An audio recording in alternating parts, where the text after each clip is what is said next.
So we've went over who the Toronto Blue Jays we think should go for in regards to starting pitching, in regards to the bullpen. And now we're going to talk position players. Do they have room to add any? Who would it be? We'll also tee up the next series, the first one back from the All-Star break, and we'll take a look around the league as well.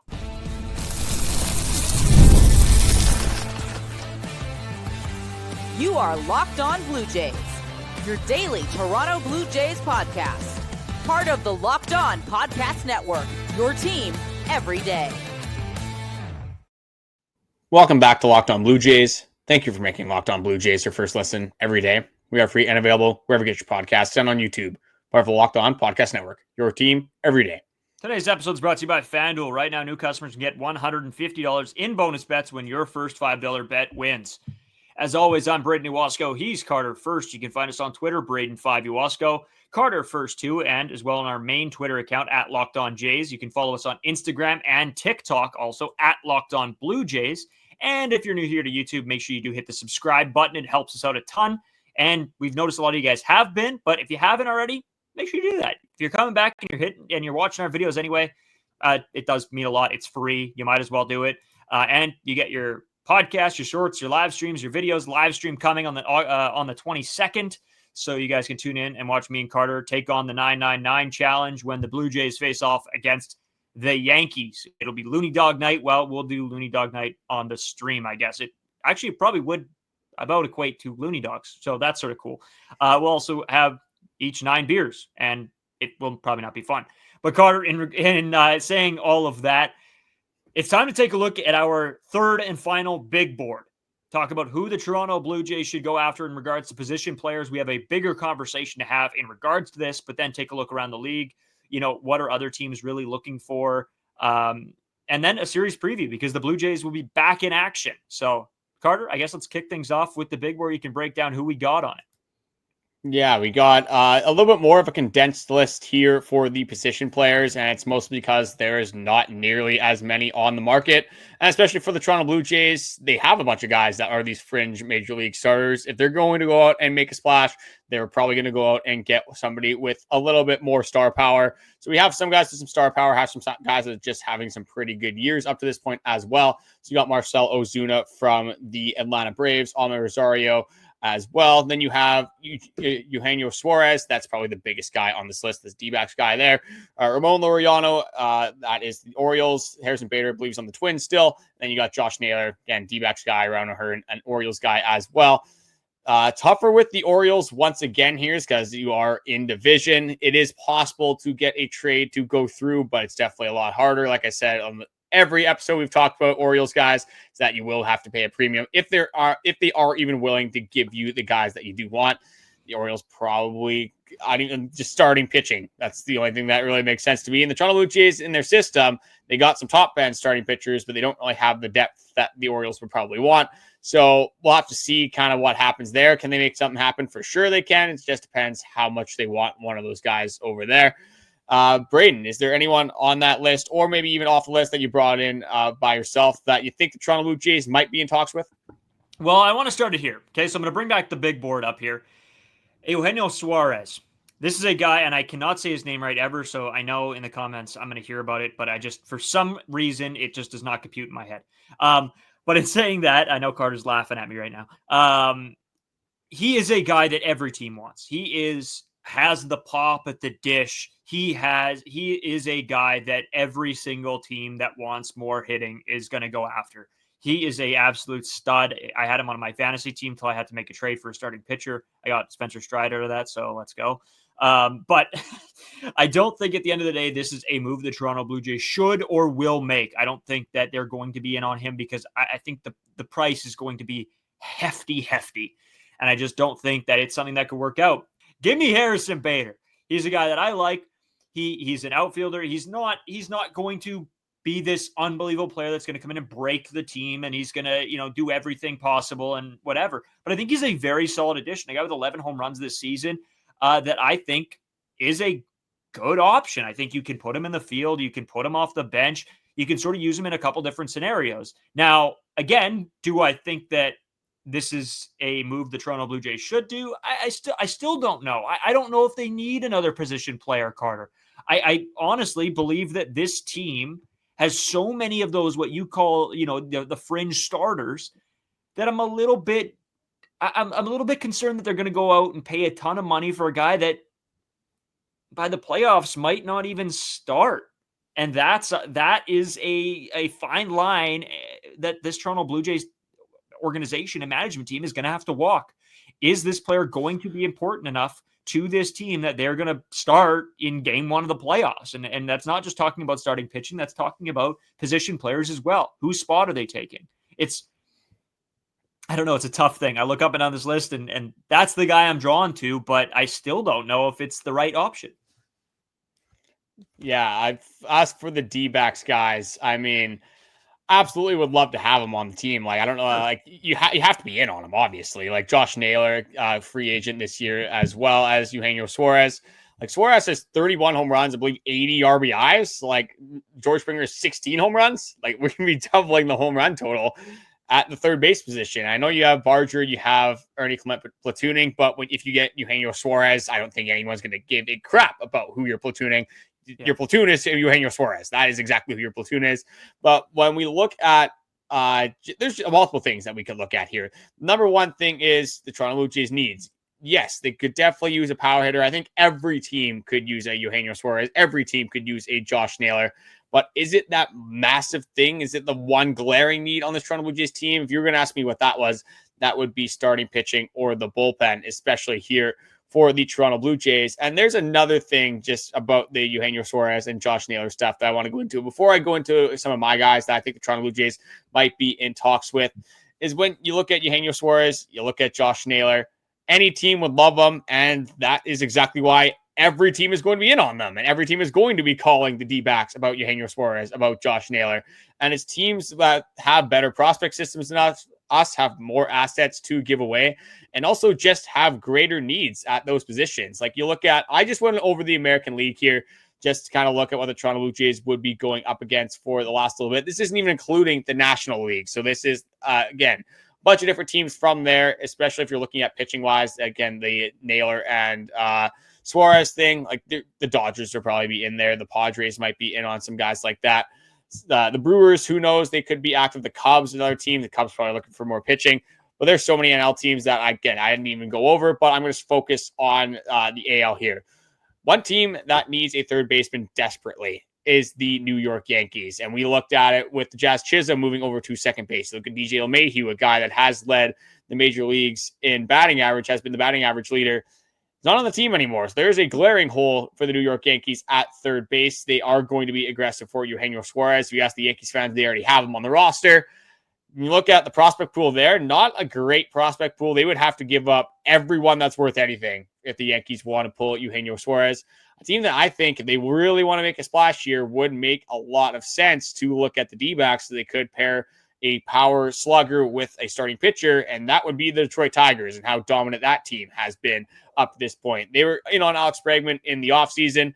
Why wouldn't they be in on a guy like Eugenio Suarez? They don't probably need Josh Naylor. They can DH him, obviously, but Spencer Torkelson, is doing numbers over there. But you get Eugenio Suarez. Maybe you get a Merrill Kelly as well, with Jackson Jobe being injured, having Tommy John this season. You have some other injuries as well. You already have a solidified top two. You have Tyree Skubal, you have Jack Flaherty. Those guys can go in any single playoff game and go in and win you a playoff game. If you maybe add Merrill Kelly, if you add a Eugenio Suarez, this Tigers team is already looking real scary, and they do have the prospect pool to give up those assets to make a blockbuster trade like that. Toronto Blue Jays can be able to match what the Tigers are doing. You look at the Red Sox, another team that will be in it, one of the best prospect pools in all of baseball. They probably could use a guy that, might play DH, can third base. I think he might play first base as well. Usually he sits in the middle of the order. They don't have that guy anymore. He went to San Francisco, so they need another one. So that's obviously who they might be in on as well. You look at that starting rotation. They have Garrett Crochet. Pretty big drop-off after that. Another team that will be in on starting pitching. So you look at every other team. I didn't even go about bullpen arms. Every team needs a bullpen arm. That's why I didn't really specify that, because whether it's the Yankees, the Dodgers, the Padres, the Jays, the Astros, every team is going to be in on bullpen arms. So you're going to have to battle against those teams as well. So what the point is I'm trying to get across here is that when you look at asset management, and you look at a lot of these other juggernauts in the major leagues, the Toronto Blue Jays probably have one of the worst prospect pools and the worst assets to be dealing with in a seller's market here at this trade deadline. So not saying the Toronto Blue Jays can't make any moves, but for one, why would you go out and get a third baseman when you need pitching? And two, you're not going to be able to match the move of a ton of these other teams as well. So that's why for me, Eugenio Suarez, as much as I would absolutely love him, not coming to Toronto. Josh Naylor, as much as I would love him, not coming to Toronto. So I'm going to focus on one guy specifically. I do have Ramon Laureano on here as kind of my, I guess, like throw-in, I guess you could say, as my extra. I love the fit. I think it would work out perfectly, but he is on the Baltimore Orioles. I just think that they're going to be asking for a lot, especially from the Toronto Blue Jays.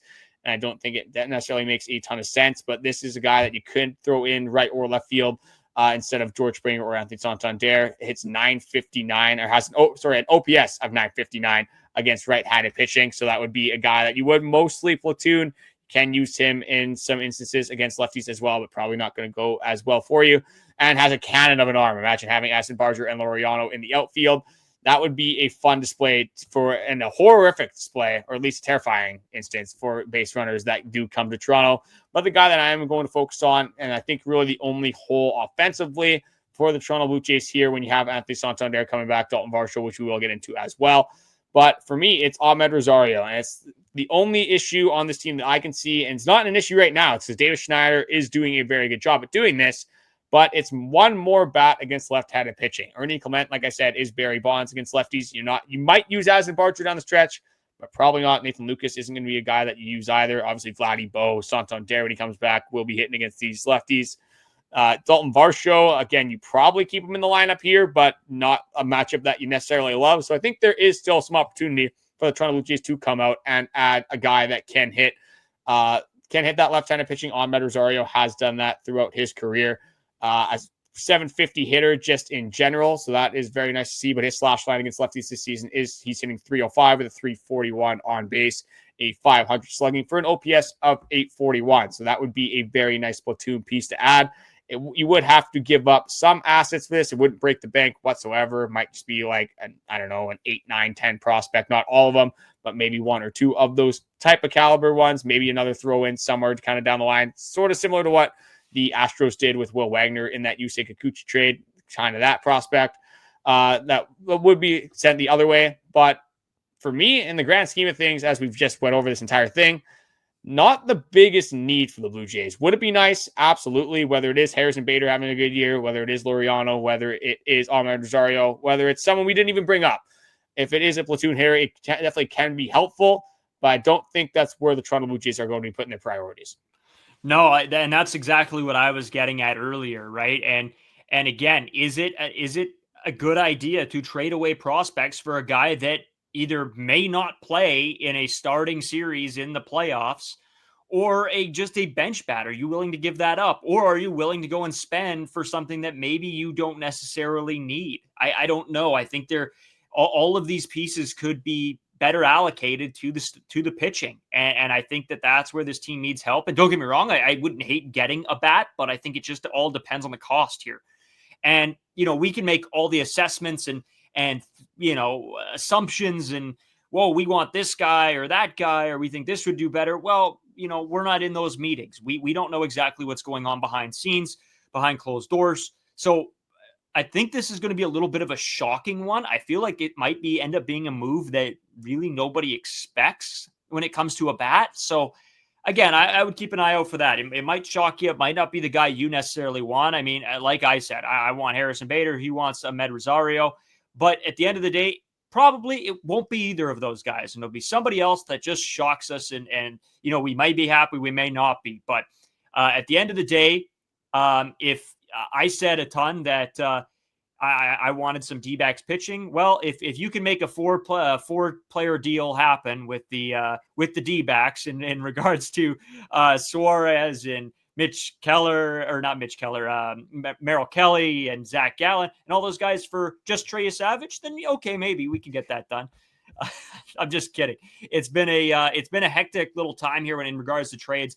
A lot of thoughts me and Carter have put into this, but at the end of the day, Carter, what do you think the odds are that we've predicted anything right?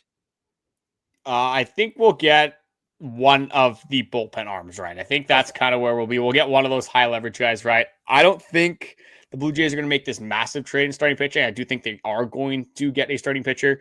But as for these hitters, I think if anything, I'd be very surprised if they go out and just target a hitter. I wouldn't be as surprised if they say they were talking to the Marlins, or maybe they're talking to the Pirates, or whoever it ends up being, and they have a bullpen arm in place. Maybe they have a starting pitcher in place.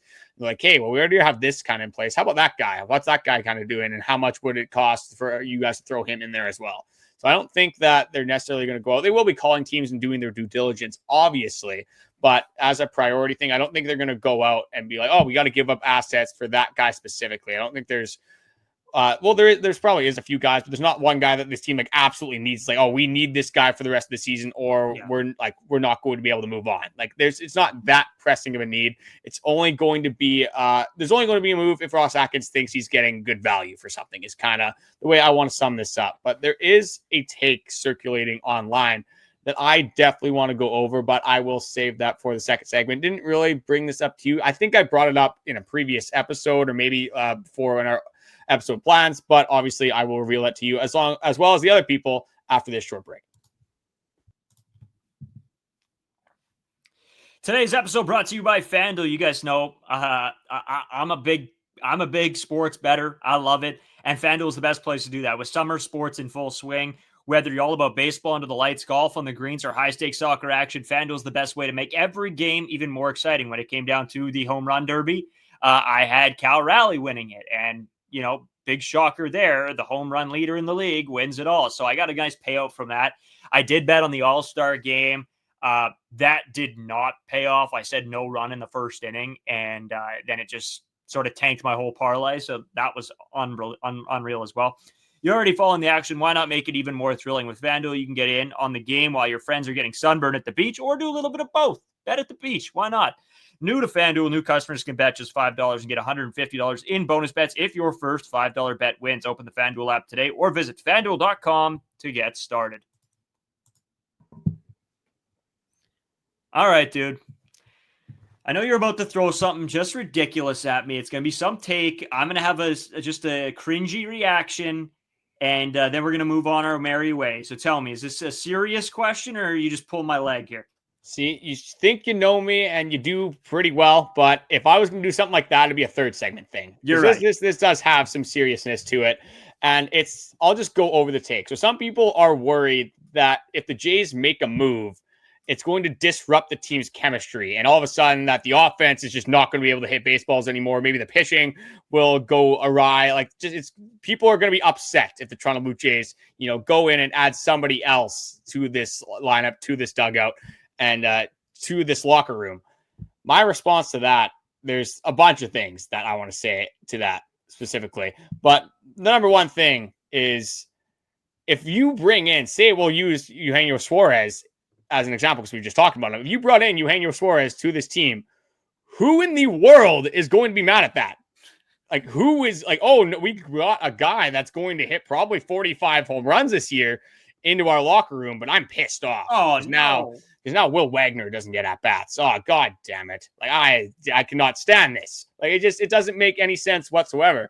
And if this team was about keeping players happy and, just kind of keeping the locker room cohesion all together, Teoscar Hernandez doesn't leave the team. Teoscar Hernandez is Vladdy's best friend. And what did they do with Teo? They traded him away very quickly. Kevin Biggio, the entire locker room loved Kevin Biggio. Got rid of him pretty quickly. Ali Sanchez, best friends with Jimenez. How long did that last? Not very long. So that is another thing that the Toronto Blue Jays don't live and don't exist and don't make moves just because, it might hurt somebody's feelings. So that is another thing that just doesn't really make any sense to me whatsoever. But the entire goal of a baseball team is to win. So if you're going to make a move, and unless you're bringing in Tommy Pham, or you're bringing in just a has to be a locker room cancer. That's the only way that I can kind of see some validity with this. But if you're just bringing in a good player, it's not like the Jays and we're on this 20-game win streak. Even if you would have brought a guy in like that during the win streak, I don't think it's going to disrupt things. As just a baseball player, if I know my team is going to get better because of an acquisition, I'm not going to be mad about the chemistry of the locker room. That's hilarious. You know what? And I'm going to play off of you a little bit because I agree. I think that's ridiculous. But I'm going to go off of you a little bit here. And I got asked this question by somebody just the other day. If the Blue Jays go out and don't make a big splash at the trade deadline, does that disrupt the mentality of this locker room? Does it show, and this has happened in other teams in other markets, does it show that this organization does not have faith in this current group of guys to get the job done? And do you think that weighs on the players at all? My response was maybe, because I think this, as an organization, you have to be willing to show your guys that you have faith in them and that you can make the big move. I'm gonna bring up something that just happened in the NHL. And I know there's going to be some Winnipeg Jets fans that don't like this.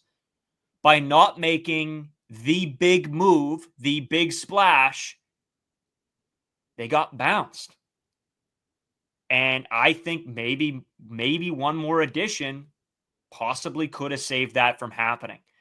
And so I am sort of on full board with, I think this team, maybe not a big splash, but you got to bring in some pieces that are going to help this team and just sort of reinforce in the minds of these ball players that we got your back. We think you guys can do it this year.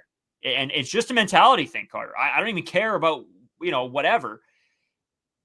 Baseball's a mental game, and whatever you have to do to keep the mentality of that locker room intact, and if that is making a big move to show them that you have their back, maybe you do it.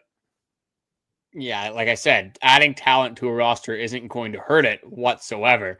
But when we do talk about something like this, if the Toronto Blue Jays do nothing, I don't think that's a good thing for a locker room. If it's absolutely nothing, you don't add to this team whatsoever, you just completely hold, I don't think that's a good sign. I don't think that's putting a lot of faith into your locker room. But if you do just maybe you don't go out and make that massive splash, you don't add that high-end bullpen arm, I think it's almost a given. I don't really see a scenario where they don't do that from the Toronto Blue Jays, but maybe they don't go out and they don't add that ace. They don't go out and they don't add that position player.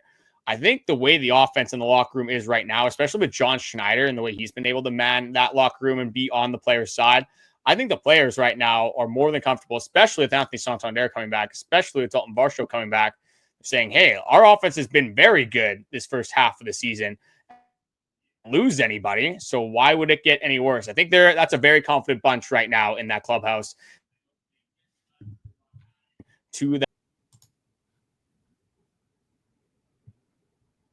I don't think this group needs an addition necessarily to be confident and to go into baseball games, whether it's against Garrett Crochet or Patrick Corbin or Dick Lovelady, on the other side on the mound. I think this group is going to be confident that they can get hits off whoever they are facing. Dick Lovelady. That's just what he knows what he's doing. Whatever. I'm not going to get into it. Anyway, Carter. There was one more guy we wanted to talk about, and I did want to bring up just the mentality piece of everything because I thought it was a really, really great question. So shout out Brendan Escott of Ched Radio out in Edmonton. That was a fantastic question and honestly got my sort of wheels turning. And that's the question I wanted to ask you this episode, and you sort of brought it up without me having to do that. So that was fantastic. See, that just shows me and you, we're just like this some days, and today's one of those days. Anyway, that's why sometimes I have to look myself in the mirror and be like, God damn, how did my life turn out like this? Oh my goodness. Come on. It's not that bad. You're sitting here, whatever time at night, talking to me. It can't be any better than that, can it? Anyway. Yeah, other than maybe the time at night, but I definitely do love snapping around some Blue Jays takes, whether you guys do agree with them or not. But there's one last guy I quickly want to go over, and it's just because of a team that I did not expect to be this bad. I know they started out horrifically, but I had them as a major bounce back candidate, and that was the Atlanta Braves. But this is Marcell Ozuna that I quickly want to dive into. I don't think, again, that the Toronto Blue Jays will get Marcell Ozuna, but I just kind of wanted to go over if they were going to bark up that tree again, a guy that is a rental. For a guy that's not having that good of a season, I'm sort of okay with taking a risk on Marcell Ozuna just because of that pedigree. I mean, hitting is contagious, and the Toronto Blue Jays are hitting right now, so I don't think it's the worst idea to throw a guy with that kind of power potential into this lineup. The only issue with that, and I've seen a lot of people that have been like, oh, Marcell Ozuna. How does that work with just your batting order? How does that work with just who you're playing day in and day out? Because you gotta assume that Anthony Santander is coming back, even though we've heard absolutely nothing from Anthony Santander whatsoever. Maybe that's a little bit more of a reason to go in and make position player splash. But when Anthony Santander comes back, if you have Marcell Ozuna, he's your DH. George Springer has predominantly been DHing, so he goes into right field. Yeah. Santander can't really play anywhere else, so he goes into left field. Daulton Varsho, when he comes back to center fielder. Miles Straw is not playing at all. Who cares? I mean, whatever. But Nathan Lucas, like, if you trust Nathan Lucas so much, he's a guy that has been leading off for your team. Bench bat, that is a good bench bat to have, but is it worth, like, just, taking playing time away from Addison Barger, taking from Ernie Clement, from Nathan Lucas? Because if you do make a big position player acquisition, all that they would really be doing is they're saying, hey, we don't want Nathan Lucas to have as many at-bats. We don't want Ernie Clement to be having as many at-bats.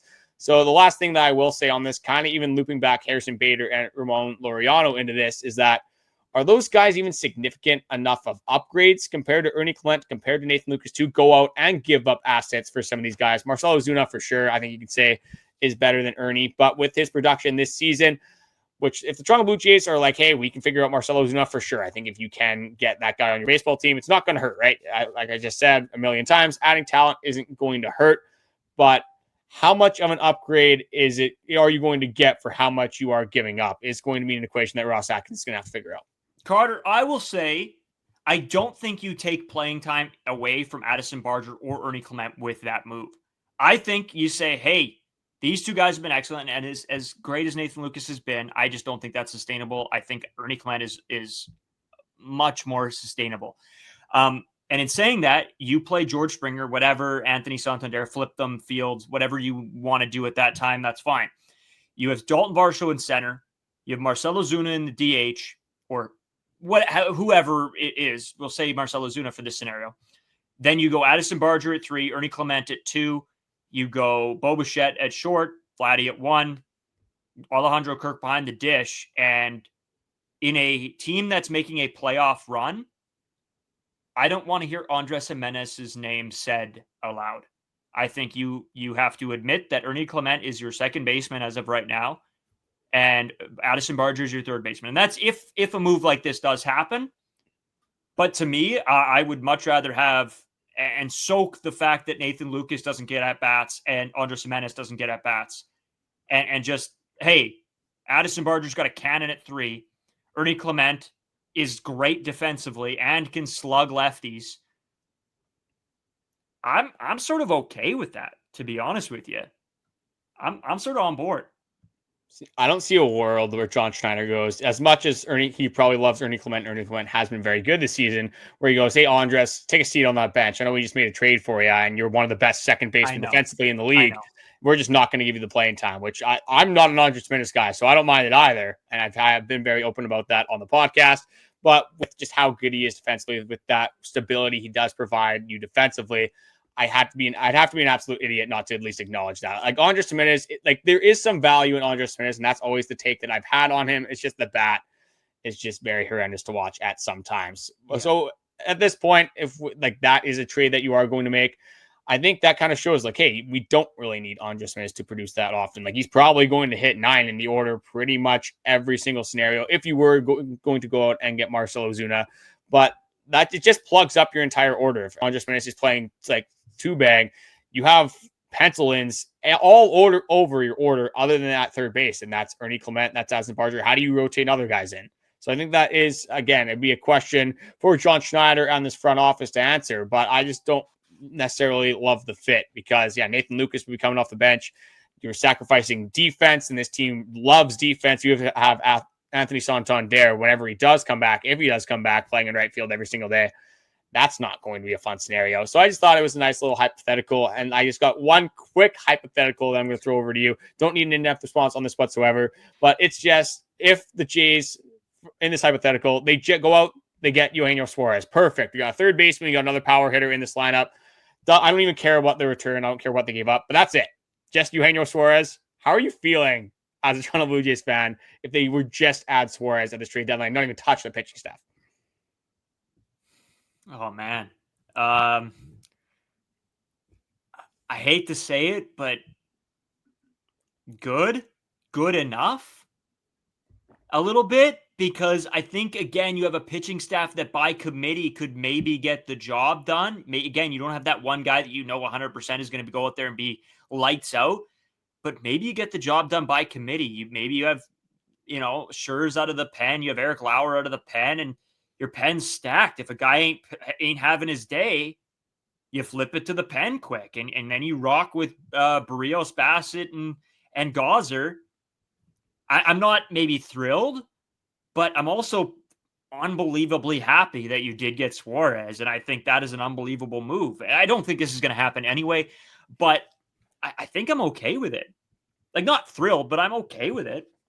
Well, and that's why I asked, because initially I'm like, why in the hell would that be a thing? And I thought about it a little bit, and it's like, having Suarez in this lineup, again, perennial home run hitter, going to be one of the top home run hitters of the season, kind of that Anthony Santander that we were at least hoping we get some sort of, peaks and snippets from. Didn't end up happening. I think you'd be fine from a starting rotation point. I think if you can get to a playoff scenario, then you're going to be in an okay spot. The bullpen is where it'd be like, okay, like we're kind of running a little bit thin here, especially with the consistent amount of injuries that you've already had. We went over it on an episode before, and we kind of thought up of 7 bullpen arms. Then we had Tommy Nance as our 8th one. That's continuing to be how it is. Tommy Nance is your 8th bullpen arm. You do cut down the bullpen a little bit, and you do get some additional playoff or roster spots come playoffs. But again, I don't know how comfortable I would be in that scenario. But it's definitely a thought-provoking question. Like, it's not the easiest. Like, no, absolutely not, because Eugenio Suarez would be a massive addition to this team. And we go back to the offseason, we weren't really asking for bullpen arms. We were asking for a starting pitcher and ace, but we were asking for Pete Alonso. We wanted that one more power bat. Eugenio Suarez would be that addition as that power bat. So I just thought it was an interesting question to phrase for the people on the podcast. But hey, we're back. Toronto Blue Jays are back. We're back in business. We got a baseball game here on Monday, and they jump right into the action against the San Francisco Giants. We are going to break down that entire series right here on Locked On Blue Jays.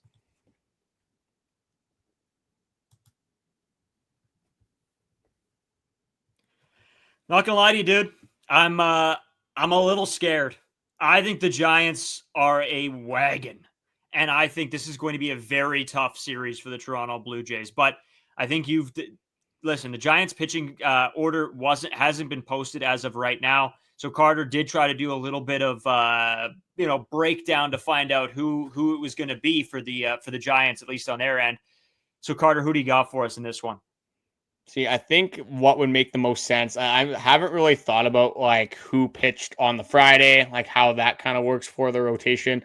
But what would make the most sense if you're just doing it with the talent levels on this team? Like, you're going to see Logan Webb probably in the series. You're going to see Robbie Ray, who is a familiar face in this series here as well. Then maybe it's Verlander, maybe it's Birdsong. Doesn't really matter who it is. This Giants rotation is pretty solid. So you're going to have to face some tough pitchers, at least from the starters in this series. They do have some fireball bullpen arms as well. And then they got Matt Chapman, somebody's favorite player in the entire league as well, that they are going to have to deal with. Another familiar face, obviously, here. And then they got Devers, which is someone we didn't really talk about. And I mean, I'll take dealing with Devers 3 times over 13 in, the grand scheme of things, but it just kind of sucks, when you go to San Francisco and you see Rafael Devers, inserted in the middle of that lineup. So going to be a tough series, and going to be interesting to see where the Toronto Blue Jays do land. If they can land on their feet after the All-Star break, maybe, picking themselves up off the ground after his loss to the Athletics, but hopefully they can land on their feet and continue with their success that they did have in the first half. Yeah, and you know what? That's what you got to hope, right? You got to hope that the momentum that this team gained, and don't get me wrong, yes, the last couple of games through, didn't go their way, and you wanted them to pick up a couple more wins going into the break. But at the end of the day, I think you got to be happy with the position you're in. Now, are they able to carry that moving forward? And how did this All-Star break affect this team? Are we going to see some regression? Are we going to see this team bounce right back into, a winning mentality? I think it's going to be very tough against this Giants roster. I think the Giants are for real, man. This is a great team. So I'm a little bit worried. And if I had to do a prediction personally, I'm going 1-2. I think this is going to be very, very difficult, but it's tough to say because of the All-Star break that just happened. Some guys might be coming back a little slower. Some guys might be ready to rock. So I'm interested. I'm fired up. I think the Toronto Blue Jays are going to get massively outpitched in the series. Even if you get Robbie Ray and you get Logan Webb, I don't care who on the Jays you're going against. Maybe the Lao Show can be the only savior here going against Logan Webb, but I don't necessarily like that from even the veterans that you do have on this Toronto Blue Jays staff. I think offensively they will match up pretty well, but it'll be interesting to see how the Toronto Blue Jays can come out of that All-Star break and just kind of jump into a very good team. And you got the Giants, and then you got the Yankees right after that. And you could say that it's kind of lucky that the Toronto Blue Jays are getting these teams at this time, because after that 31st deadline, these teams could be even better than they are right now. So maybe we get the Yankee series, maybe they have a little bit of a different scenario going on at third base. Hopefully not, but you will have to see how this trade deadline kind of does transpire. What a time to be a baseball fan. You get the All-Star game, you get the home run derby, you got the MLB draft, and then you got baseball coming back as well as the trade deadline. One of my favorite times of the year. This is hard to beat, my guy. It really is. I have had so much fun. And you know what? It's a nice little breath of air for us, because we got to go into a lot of things that we normally don't over this past week. In regards to trades, in regards to a look back, we sometimes don't have the time to flesh everything out, but we got that ability, and that was really nice. And I think a breath of fresh air for me and you. Not, we get home from work, we watch the game, we make food, and then we get into the podcast and do it all over again the next day. So it was a little bit nice, but at the same point, it's like, what do I do with myself a little bit during the day? So I don't know. I do need a prediction from you, because, I can't be throwing out 1 and 2 Blue Jays, and then you getting off scot-free here. Yeah, I mean, I got to go 1-2, unfortunately, as well. Like I said, I think they're going to get outpitched. I almost said they're going to get swept, but I don't want to, put the vibes out there with that. We'll see. Hopefully it does go better than I am anticipating. I will give the Toronto Blue Jays a win, though. I do think they will persevere. But we got to hope that they land on their feet, because I don't care. Oh, I shouldn't say that. I don't care as much as about what they do in this Giants series. If they lose that series, then they go beat the Yankees. That is a very good stretch, in my opinion. Yeah, the NL games aren't nearly going to hurt you as much, especially the AL East games are going to matter. For sure. Yeah, I mean, that's undebatable. Carter, we've gone over a ton this week, my man. It's been a blast talking trades with you, talking speculation. It's always fun. We hope you guys have enjoyed this week. Back to business as usual a little bit, heading up to this trade deadline. The boys are locked in. And Carter, I mean, yeah, we've done some long episodes over the past little bit here. So maybe we'll let the people go. I don't even want to say early, but earlier than we have been, I guess. What do you think? Yeah, well, I mean, we'll try our best. Just has been nice to take that step back and, go over some, like you said, some stuff that we don't usually get time to go over. We kind of condensed that first half recap into one episode, because you guys have been hearing us yap about this team in the first half 5 days a week for the last 96 games. So, I mean, we decided to go on to kind of focus a little bit more on the future for what could be for the Toronto Blue Jays. It's always fun to talk about trades. So that's where we did try to focus more of our energy, but obviously we will be back and recapping every single Toronto Blue Jays game throughout the week. And then for that Giants series, we will be doing, obviously the 3 games from over the weekend. I just want to say thank you guys for watching. All the support recently has been much appreciated, and we hope you guys have a great weekend, and we'll talk to you guys on that Monday.